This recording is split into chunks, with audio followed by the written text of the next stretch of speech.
Welcome, everybody, to Soccer 101. My name is Taylor Rockwell, and I am so very incredibly excited for this episode because we are continuing our series talking about the domestic leagues of nations that have qualified for the 2026 World Cup. We've had a whole other round of teams joining us, Graham, including Uzbekistan. Yeah, I'm glad you are excited because I am definitely a little bit nervous for this one. Is it the one you've known the least about going in? And we've covered Iran, we've covered New Zealand, but I think this is the one that I had. I don't think I could have named you an Uzbek club before this. You do a bit more with the Soccer Dispatch and such. Yeah. Where were you on them? Well, that's the only reason that I would say I knew a little bit more about Uzbek football than Iranian football, because I did a newsletter on Uzbekistan qualifying, or they were on the brink of qualifying for the World Cup when I did the newsletter. But I think in this series that we're doing, Taylor, there are some leagues and countries where I have pre-existing knowledge and others where I don't. And New Zealand springs to mind as one that I didn't really know anything about their league before I started researching, and I was nervous for that episode. But at least I had some cultural reference points. I know Flight of the Conchords. I've seen Crowded House live. But today, I don't even have that cultural grounding for Uzbekistan. So this is an entry into a new realm for me. Yes. A quick perusal of the celebrities from Uzbekistan gave me chess players, concert, instrument players, and MMA fighters, I think, seems to be the general grounding there. Yeah, I don't have a ton of familiarity with former Soviet Central Asian republics. My wife, I think I mentioned this on the show before, really wants to go to Uzbekistan. I think that relates to their role with the Silk Road and with the Mongols, and the Mongols wiping out, I think, two very important Uzbek cities, so she wants to go see the ruins, I guess. But also, it's an interesting place with a lot of footballing history, though. It should be noted. I think the history is very fascinating from a historical context, but also from a much more recent context, which we will get into. But let's start with the very basics. For the nation that has now qualified for the World Cup in 2026, Graham, what is the top league in Uzbekistan? Yeah, so first of all, a very quick potted just history on football in Uzbekistan. So it could be traced back to the 1920s. That's when leagues start to develop in Soviet Uzbekistan as it was then. The first national league was set up in 1926. After that, Uzbek football is folded into the Soviet Union's larger pyramid in the 1930s. And FC Pakhtakor, we'll mention them again in this episode, they're the only Uzbekistan team in the Soviet League at that time. And so for decades, they're essentially the Uzbekistan national team, because there wasn't an actual national team at international level. Uzbek players played for the USSR, and they were pretty, maybe not quite prolific, but there was a good number of players from Uzbekistan who would then go on to play for the USSR national team. But by and large, football was restricted in Uzbekistan during the Soviet era, by which I mean, I was reading that they weren't allowed to have a lower league system. Basically, the Soviets wanted everything funneled into their system, and so Uzbekistan only had one professional league club at that time. Then Uzbekistan gains independence in 1991 as the Soviet Union obviously collapses, and everything changes past that point, at least in a footballing sense. A new Uzbek league is established in 1992. That is officially the league that is still going to this day, although it now goes by the name the Uzbekistan Super League. Although apparently everyone in Uzbekistan calls it the higher league, and then the second division is known as the First League. So higher and First League, of course, not higher and lower. That'd be too simple. No. Also, Championship and Premier League wasn't confusing enough. So yes, First League for the second division, higher league for the Super League at the top. Yeah. And also confusing for me with the Uzbekistan Super League, abbreviated to USL. So I kept reading a lot of the USL has done this. And they have? Oh, right. Not our USL. I get that with the Saudi Pro League and the SPL, where I read Kylian Mbappe is considering a move to the SPL. He is? Can't wait to see him play for Livingston next season. Same vibes. So you mentioned how a lot of things changed with the fall of the Soviet Union. You get the independent league structure, the higher league, and then the First League, right? Yeah, not confusing at all. one thing that I thought was really interesting going into this was the question of like, why have they gotten better, or have they gotten better? Is it just an expanded World Cup, or is there an improvement in Uzbek football? And my operating assumption was that it had improved, hence their qualification. And I think with most former Soviet satellites in that area of the world, I assume it's minerals or oil that has led to their sort of growth. There may be some of that, but that is not really the case here. What I think is really interesting in their growth connects to the fall of the Soviet Union, which is that you don't go from a communist apparatus to a non-communist apparatus overnight, or at all in some cases. And it was the case that the league and the teams therein were predominantly state-owned or state-run or municipality-run. Paktakor, the club you mentioned, was state-owned for a good long while, but was also owned by the municipality of Tashkent, I believe, or the even more localized municipality there. So it's been much more sort of state-owned, state-run, city-run, region-run, basically teams for a good long while, which has meant less professionalization as we know it, maybe less modernization, and also less money. And so there's been a sort of deliberate move towards privatization, which is very much still in its infancy in some cases, or in the majority of cases, and I think a move towards trying to inject more money into sport across the board in Uzbekistan from their current president, basically just to kind of get more youth engagement, youth involvement, but soccer, football being the most popular sport in the country has led to a good amount of money going into that league. Relatively speaking, we're not talking Saudi money here, but we're talking millions of dollars every year from state funds into the league itself. Yeah, and I think you can sort of split that money that has flowed into the league and into these teams kind of into two separate halves. So since 2016, when there's been a change of leadership, a change of political leadership in the country, there's been more modernisation, more privatisation, to your point, Taylor. Before then, I'd also like to mention a club called Bund Yodkor. I appreciate I am probably butchering all these pronunciations, but I'm trying my best. They're a pretty important part of recent Uzbek football history. So taking us back a little bit, even after the fall of the Soviet Union, Uzbekistan is still essentially a dictatorship under Islam Karimov, who was the country's first president all the way from 1991 until 2016. I say president, there weren't free elections, they didn't have a free press, still to a certain extent don't have a free press to this day. Then there's his daughter, Gulnara Karimova. She was seen as the future president. She was kind of being raised for that role by her father. Then the relationship between the two of them breaks down, and she's actually jailed by her father in 2017, which gives you an idea of the kind of state of the country. But before then, she was at the head of this company, this kind of mysterious company called Zeromax, and they controlled a lot of things like natural resources, including its cotton production, which apparently Uzbekistan is one of the most prolific producers of cotton in the world. And Zeromax, they buy this club, Bund Yodkor, in 2005, and they start to plough money into the club, and they sign Rivaldo, plays in the Uzbekistan League at that time, and they announced a deal with Samuel Eto'o that never actually happened. He never played for this club, but he performed a U-turn, but they had Zico and Scolari as managers at this time, so there was real interest in obviously Brazilian football. Then the story goes that around this time Barcelona start to get good with Ronaldinho, and then the Pep Guardiola era comes along, and Karimova, she becomes obsessed with Barcelona, and they had a partnership with Barcelona at this time. They're paying him a huge amount of money, Zeromax, and so Iniesta and Messi actually come over to open this new academy facility that was apparently based on La Masia. And while that sounds ridiculous, like everyone would love an academy based on La Masia, they actually started to produce homegrown talent, and a lot of Uzbekistan's recent rise as a national team, obviously 2005 is a long time ago, so I'm not saying players from that era are now in the national team, but that seemed to be the start of this new sort of focus on bringing through kind of younger talent and better facilities. And in the run-up before the 2000 and... when was the last Olympics? 2024? Was there an Olympics in 2024? I think there was in Paris, right? Yeah. That was last year. In 2021, the state creates this team called... It's Tashkent, right? Is the capital city? Yep.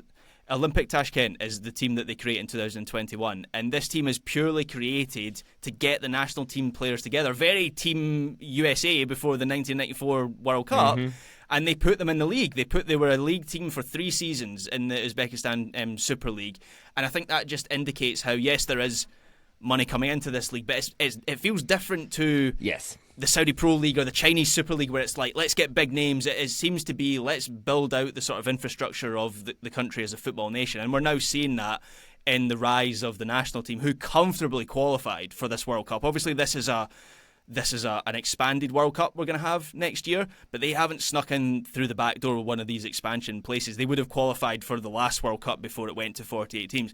They finished comfortably in a group that included Iran, the UAE and Qatar. They finished second by quite a distance ahead of third place in that group. So yeah, this is a genuinely like rising football nation. Obviously, Kusanov is the most notable name that you have, who's joined Manchester City from playing in Ligue 1. So this is a country that I expect, and a league potentially that we might be talking about a little bit more going forward, because it does seem to be on the rise somewhat.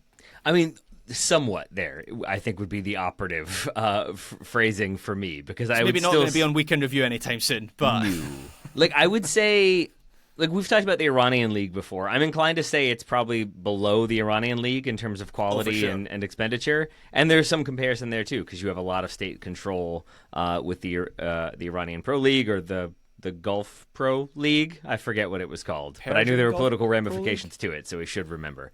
But for this one, I think there's plenty of political ramifications as well, and this is where I think we will both readily acknowledge, neither one of us an expert on Soviet history, on Central Asian history, or on Uzbek history in particular. And so I can't say with any level of confidence the current president, Shavkat Mirziyoyev, seems to be a modernizer and seems to have some liberal policies, but I think some people's liberal policies are maybe moving in the wrong direction. Like one, I would point to, I think I said off air that he reminds me in certain ways of Ataturk with Turkey, which is a big comparison to make.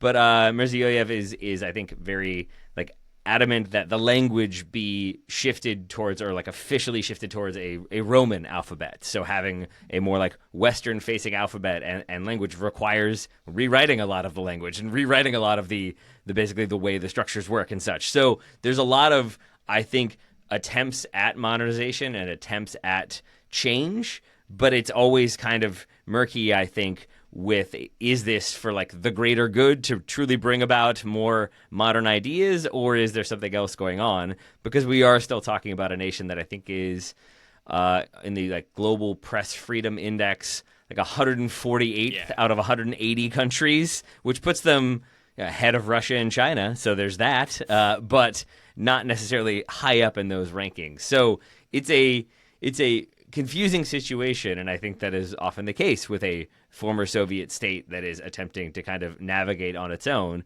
When you have a government that is structured to not get you in trouble, not enrage the leaders in Moscow or get you put on a list and the like, I think it can be really hard to go from that and a kind of socialized mentality to a more privatized mentality. And I think that's what we're seeing with some of the growth or relative lack thereof with the Uzbek Super League. There was an initial, it's not like a public offering, but essentially when they tried to take Paktakor to become a full-on private enterprise, I think they like put it out for bidding, and then immediately, this was in January or March of 2024, I think they immediately took it out of bidding immediately because there were land rights associated with the club that were being given, and there was a sentiment of like, wait, you're giving up this club with this history, but also land and physical structures, and that kind of runs counter to so much Soviet ideology and Soviet mentality that like that kind of private ownership, I think, is still mixed essentially, and a confusing sort of crux of the issue. So that is where I think I see the Uzbek League as developing, moving towards having more money, towards having better academies, better infrastructure, but still very much in its infancy. Yeah, still very much a league in development, and not everything is going to, even if one part of the country, but football as well, even if one part becomes more modern, it doesn't mean the whole thing becomes more modern overnight. But there does seem to be that movement. I mean, this is a silly example, but did you know that in 2018 the league was officially called the Pepsi Uzbekistan Super League, and that was for one season. Do you know who sponsored it for 3 seasons after Pepsi? Coca-Cola. Coca-Cola, the Coca-Cola Uzbekistan Super League. So I'm not entirely sure why Uzbek football became a battleground for the soda wars, but it seems that it did. And I think that maybe speaks to, like, if you open the doors, then these brands are going to want to flood in, and Uzbekistan is maybe still in the process of working out what the balance is there with some of the Soviet sensibilities that maybe still linger somewhat culturally. McDonald's got to get a foot in the door, I'm assuming. We've mentioned a few different clubs, Graham. Let's talk about a couple more in detail. Let's stick with Paktakor, though. FC Paktakor. I still can't get the pronunciation right. I apologize. But they are based in the nation's capital. There is some level of privatization there, but they are largely still state-owned, which you can see with their nickname, the cotton cultivators or the cotton growers. Sizable cotton industry there. I think that was kind of the company, such as it was, that owned them was cotton oriented. So that's what the team was. And they, as you said, played in that Soviet top flight. I did not know much about their history. I didn't know anything about their history, being candid. Did you read about the air disaster that I did not know happened? Yeah. That was, I mean, tragic and fascinating at the same time, because I think maybe in the West we tend to focus on like the Western plane crashes and the Western kind of disasters, the Munich air disaster being probably the biggest one. But it was a mid-air collision between two planes. 170 plus people died. 17 players and staff were killed. It basically wipes out the entire team, and that is a team that, as you said, is effectively the national team, is the only team functioning at that top level. And it does mark a sort of downturn in their form, not surprisingly, for a good long while. But they endure, and they've won 16 Uzbek Super League titles. They've won 13 domestic cups. I think their worst ever finish was 7th in 2000 and then 6th in 2024. So maybe leaner times these days, but 5 straight titles from 2019 to 2023 tells me they've been doing okay, as do the 4 players from the club that have been in the most recent Uzbek national team. Yeah, and I think Paktakor, which, by the way, I think that's even more than a nickname. I think that's literally what Paktakor means, is like cotton cultivators or cotton makers. That speaks to, they've got this identity as being sort of the national team. I don't mean literally like the national team. I mean like in the same way you would think of Juventus as the team of Italy, like they've got support from all around, or maybe Manchester United or Liverpool in England have Ajax, that sort maybe. of, Ajax in the Netherlands. So, and I think honestly, part of that is, yes, they've won the title more than any other team by quite a distance. I think Neftchi are second on the list, or joint second on the list with 5 titles, but they've not actually, and they were maybe the first true dominant force after the setup of the new league in the 90s. They won it 3 times in a row in the 90s, actually 4 times if you count the first season of the new league system, where they actually shared the title with Paktakor, which was cute of them. They finished on the same points. They just decided to, I don't know, half the trophy or give one half each to them. Anyway, but Paktakor, I think that plane crash, Taylor, that you mentioned, kind of further entrenches this notion of them being Uzbekistan's club, because there's a period of national mourning. Obviously, it helps they play in the capital as well, Tashkent. But yeah, they are very much seen as, despite the fact that actually this season and last season they're 4th for average attendances. So top of the attendance list, you've got Navbahor Narmagan, you've got Dinamo Sarmankwand, and you've got FC Andishon, which honestly that sounds like quite a Spanish name for Andijón. That's how I would say that in a Spanish dialect.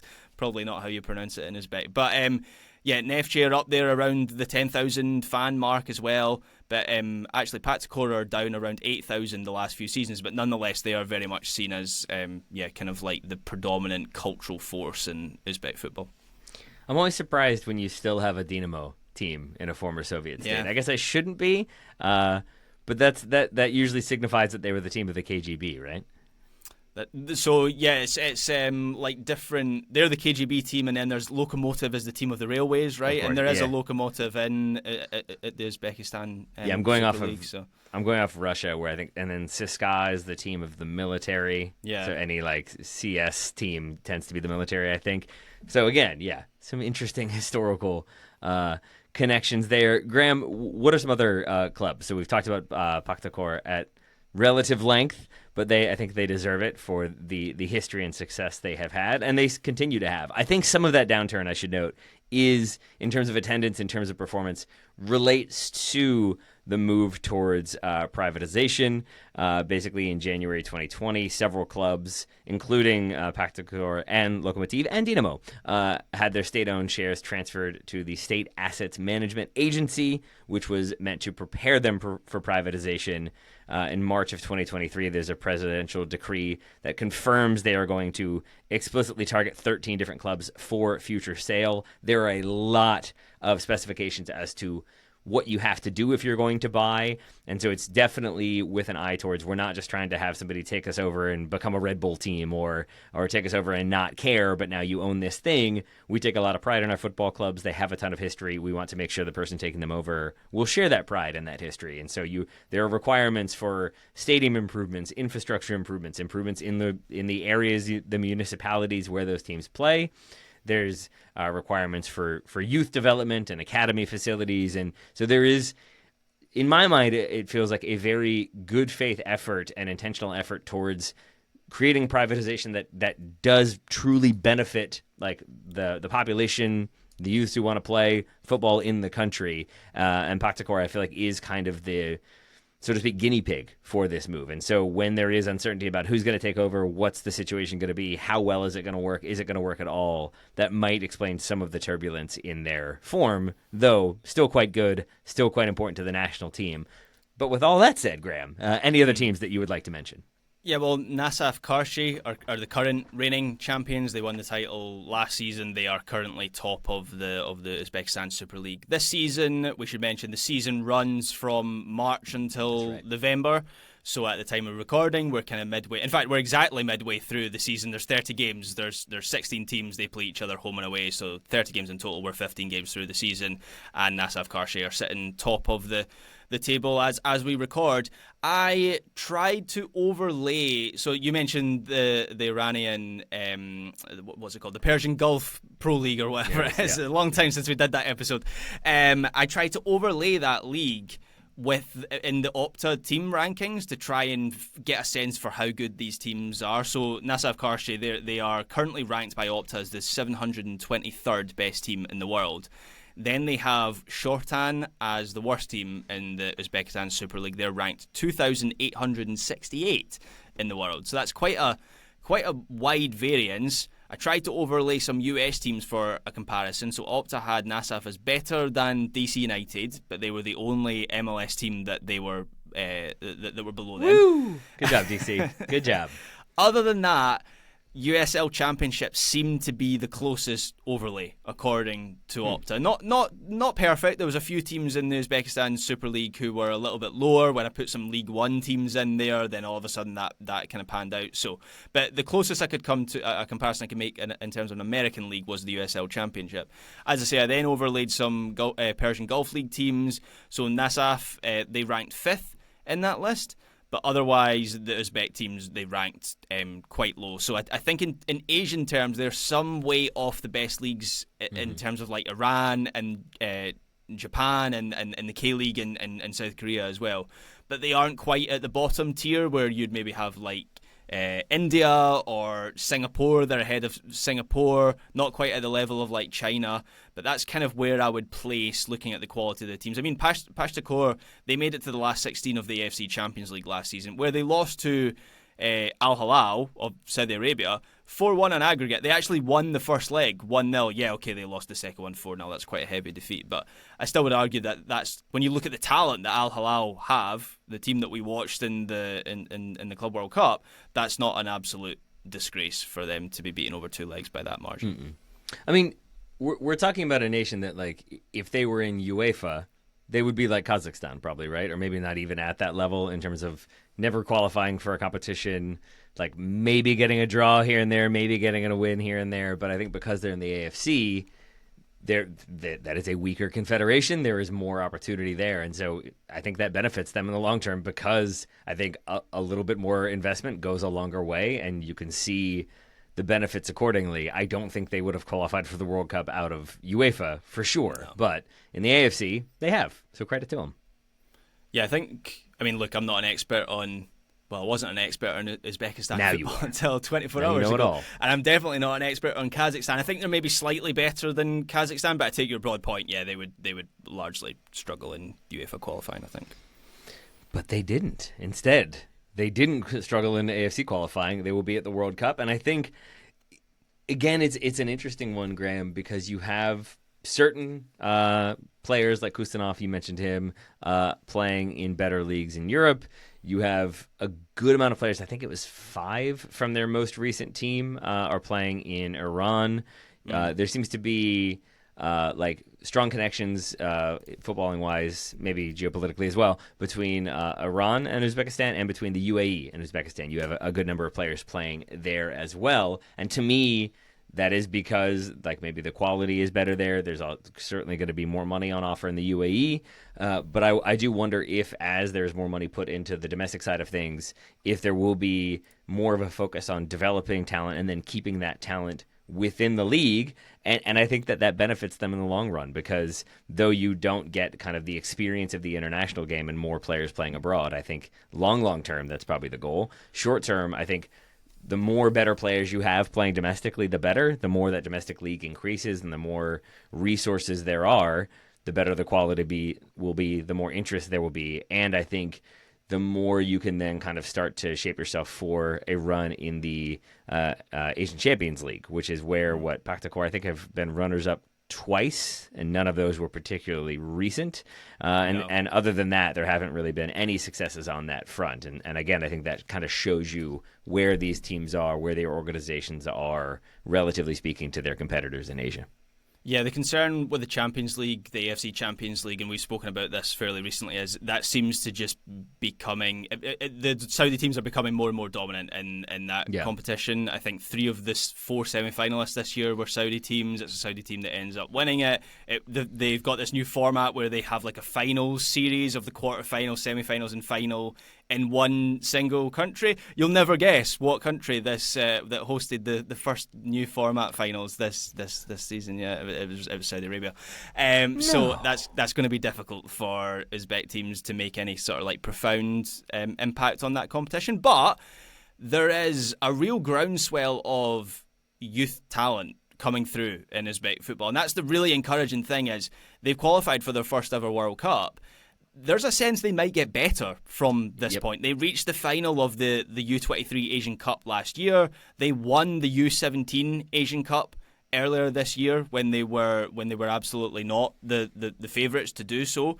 You've got Kusanov at Man City. You've got Shomurodov, who was at Roma until this summer. He's now playing in Turkey. So you have a growing contingent of quality players from coming through the infrastructure projects that we've spoken about that are improving.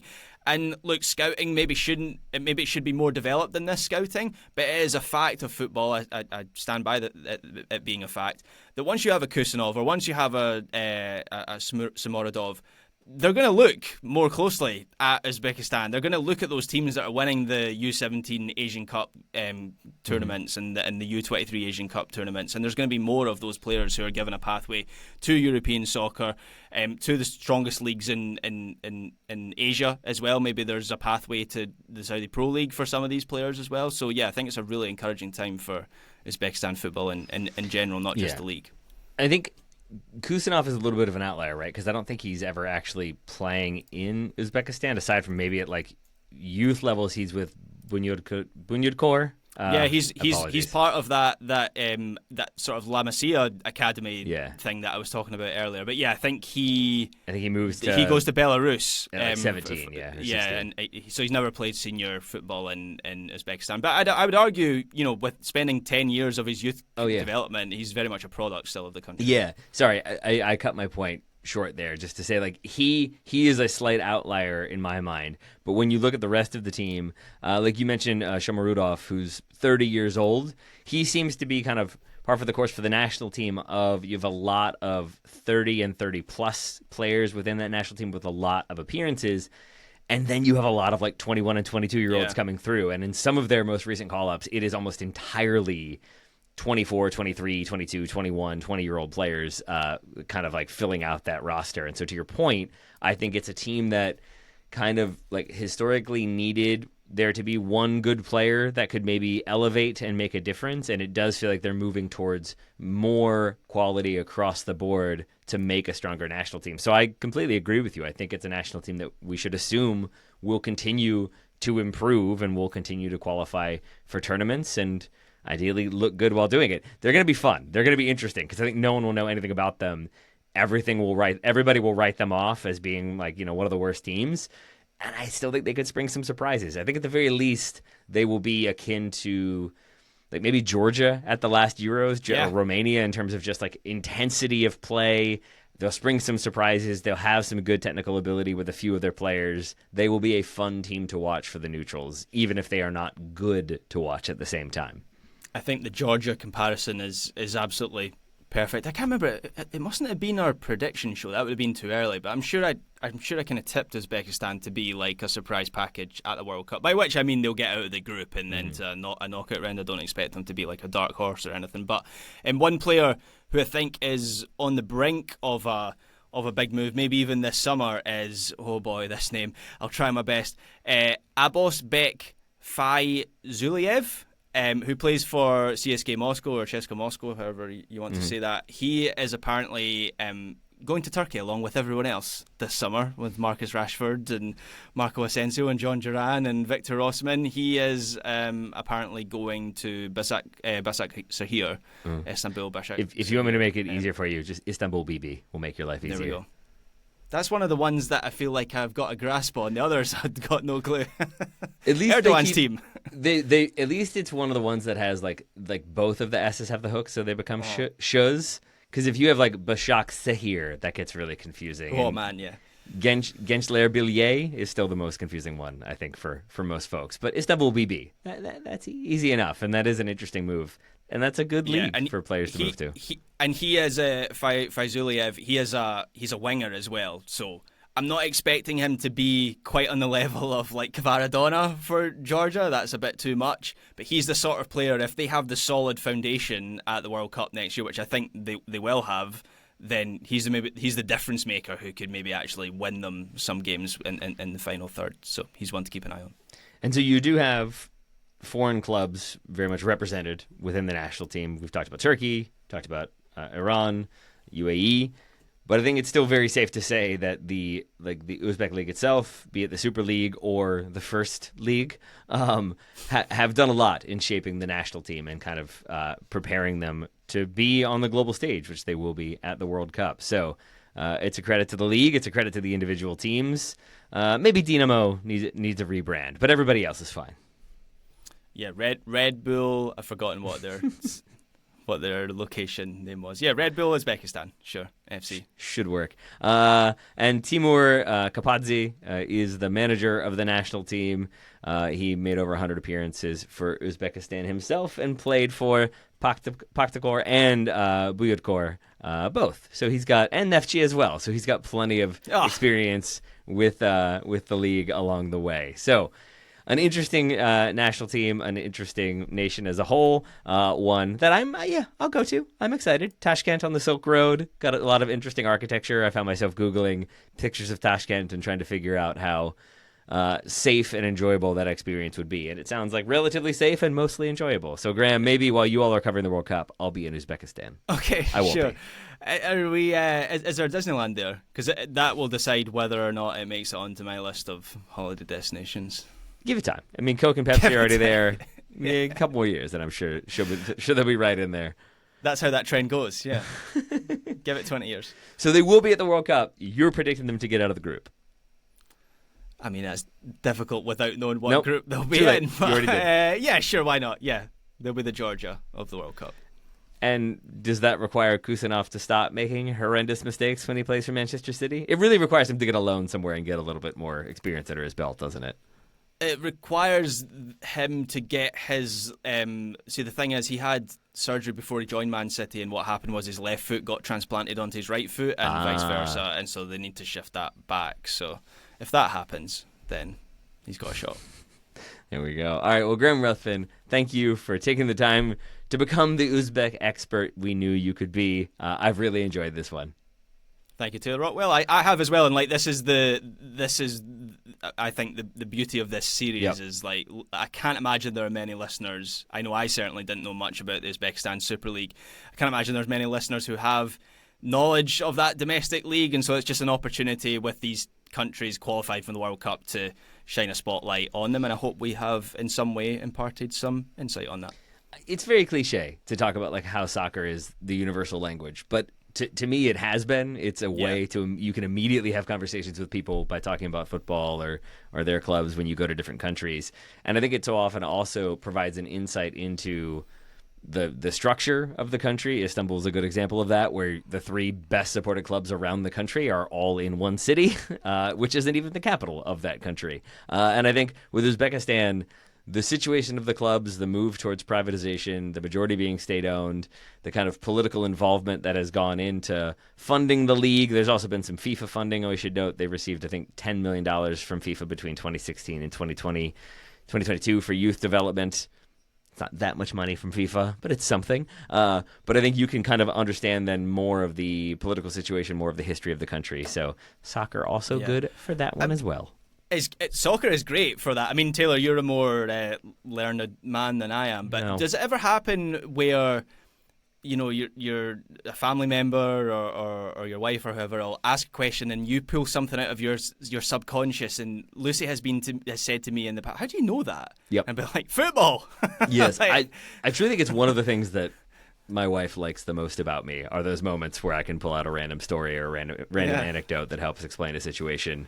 And yes, it's often soccer related, or at least like if I'm involved in a conversation where I'm maybe out of my depth, I am often being like, okay, so I know that like this happened in Hungary because of soccer. So I'm going to extrapolate that to mean I only actually know about football, about soccer, and from that I am able to then branch out into different tangents on different subjects. But actually, the core subject I only know is soccer. So thank you, soccer. Hey, you and me both, buddy, and that's why we do Soccer 101. Graham, thank you again. Listeners, thank you all for listening.